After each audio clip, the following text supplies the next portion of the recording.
కల్తీ నెయ్యి కేసులో రంగంలోకి ఈడీ దిగింది. నెయ్యిలో రసాయనాల వ్యవహారంపై ఈడీ విచారణ చేపట్టనుంది. హవాలా గుట్టు తేల్చేందుకు మనీ లాండరింగ్ కింద కేసు అయితే నమోదైంది. ఎన్ఫోర్స్మెంట్ కేసు ఇన్ఫర్మేషన్ రిపోర్ట్ అయితే నమోదైంది.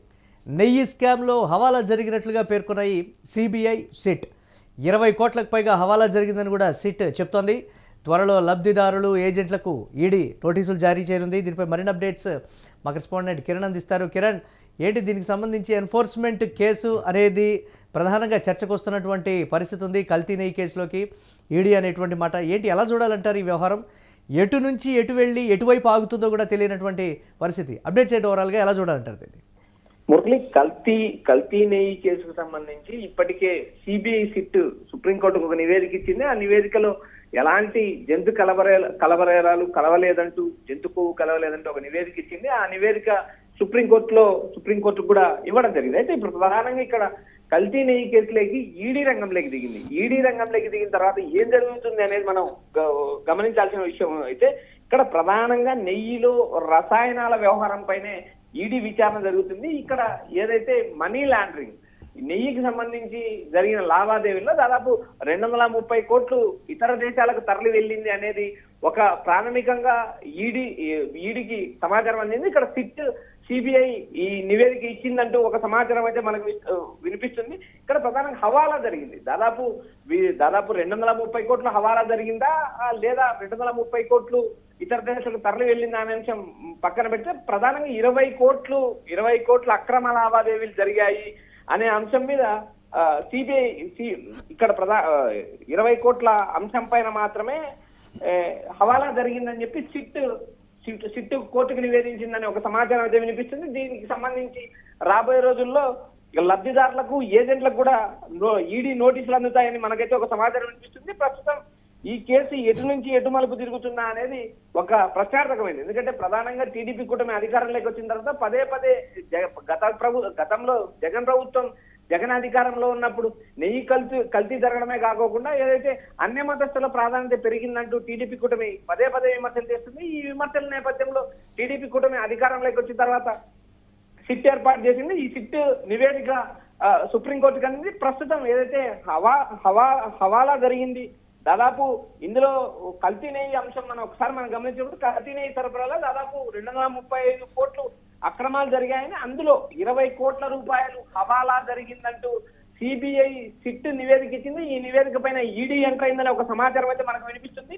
75 లక్షలు టీటీడీ డైరీ నిపుణుడికి, 31 లక్షలు కమిషన్ ఏజెంట్ కి వెళ్ళినట్టు పేర్కొంది. మరో 19.86 కోట్లు వైష్ణవి డైరీ సిఇఓకు చేరినట్లు ఒక నిర్ధారణ అయితే ఉంది. ప్రస్తుతం వీటిపైన కూడా ఎంక్వైరీ చేస్తున్నారు. అయితే ఈ మనీ లాండరింగ్ ఇష్యూ ఏదైతే హవాలా డబ్బు ఎక్కడికి తరలి వెళ్ళింది అనే అంశం పైన కూడా ఒక విచారణ జరిగే అవకాశం ఉందంటూ మనకు సమాచారం అనిపిస్తుంది. మురళి, అయితే ఈ కేసులో ఈడీ రంగంలోకి దిగడంతో కీలకమైనటువంటి మలుపుగా కూడా చెప్తూ ఉన్నారు. దీనికి సంబంధించి చాలా వరకు కూడా ఇన్ఫర్మేషన్ బయటికి తీసేటువంటి అవకాశాలు ఉన్నాయి. కీలకమైనటువంటి అంశాలు వెలుగులోకి వస్తాయి. పెద్ద తలకాయల విషయాలు కూడా వెలుగులోకి తీస్తుంది ఈడీ అనేటువంటి మాట. దీని ఎలా చూడొచ్చు అంటారు కిరణ్? మురళి, ఇప్పటికే తిరుమల లడ్డు కల్తీ వ్యవహారం రోజుకో కొత్త మలుపు తిరుగుతుంది. ఈ కేసును తేల్చడానికి ఇప్పటికే ఎన్ఫోర్స్మెంట్ డైరెక్టర్ కూడా రంగంలోకి దిగింది. నేడో రేపు కొంతమంది నేతలకు కూడా నోటీసులు ఇవ్వనున్నారు.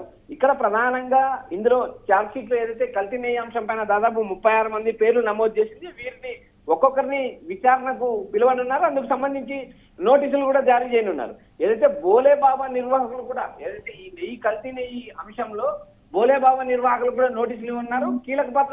బోలే బాబా నిర్వాహకులే కీలక పాత్ర పోషించారు.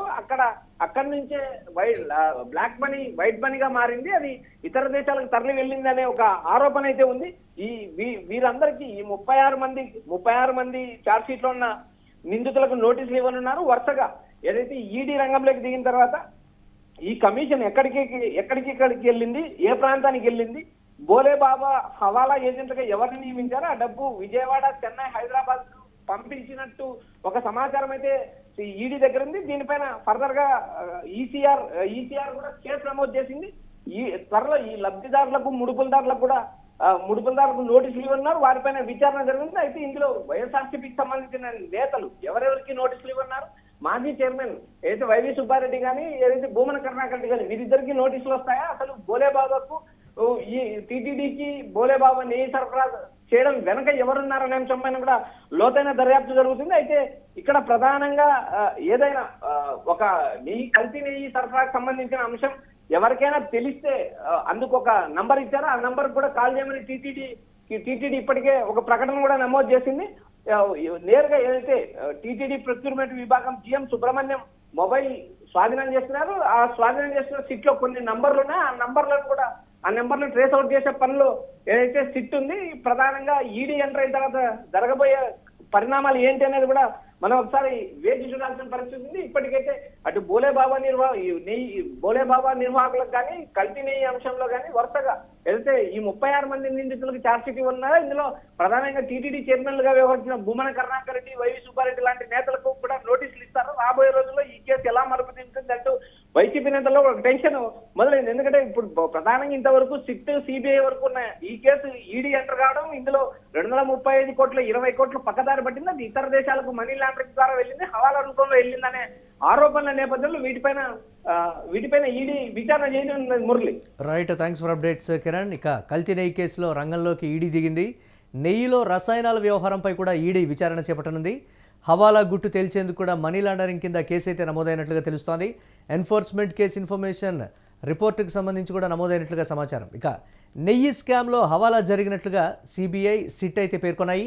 20 కోట్ల రూపాయలు ప్రధానంగా హవాలా జరిగిందని కూడా సిట్ అయితే చెప్తోంది. త్వరలో లబ్ధిదారులు, ఏజెంట్లకు ఈడీ నోటీసులు జారీ చేయనుంది.